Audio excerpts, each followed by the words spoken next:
Lors de ces 48 heures européennes de l'automobile, tous les profils de collectionneurs sont représentés, du plus sérieux au plus fantasque, de l'amateur au professionnel de la restauration automobile. Du propriétaire de Rolls à celui de 2 chevaux, à celui de 4 chevaux, ils sont tous collectionneurs. Il y a un certain âge, oui, mais vous verrez qu'il y a des jeunes aussi.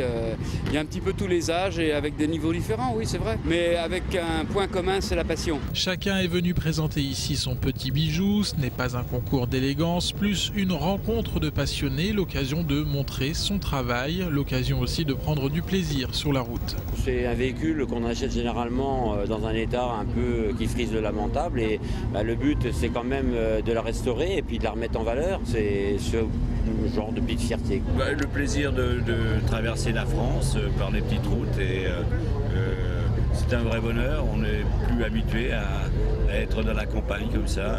On enlève la capote, on est libre, on est heureux. Autre élément moteur pour tous ces collectionneurs présents, le fait de vouloir conserver en mécanique et en carrosserie une partie du passé de l'industrie automobile. Chez nous en Belgique, il y a des réglementations de plus en plus strictes, mais je pense que c'est important de garder ces voitures parce qu'on ne pollue quand même pas beaucoup, on ne circule pas tellement. C'est quand même intéressant de garder ça. C'est la conservation du patrimoine. La 2 chevaux est une voiture mythique qui doit être préservée.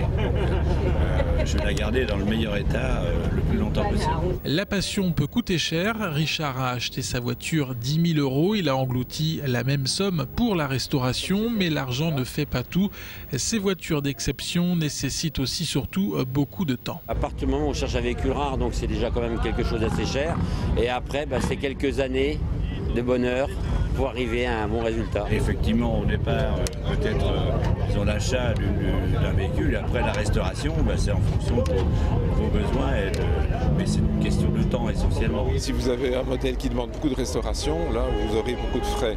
Mais si c'est une voiture saine, qu'on connaît bien, qui est bien gardée, elle peut vous coûter très peu tout en étant un objet de plaisir. Il ne faut pas penser que ce sont des gros richards qui roulent avec les voitures ancêtres. Jeunes ou moins jeunes, plus ou moins aisés, ce week-end, les 48 heures automobiles ont permis de réunir 400 collectionneurs avec une passion commune, l'automobile ancienne.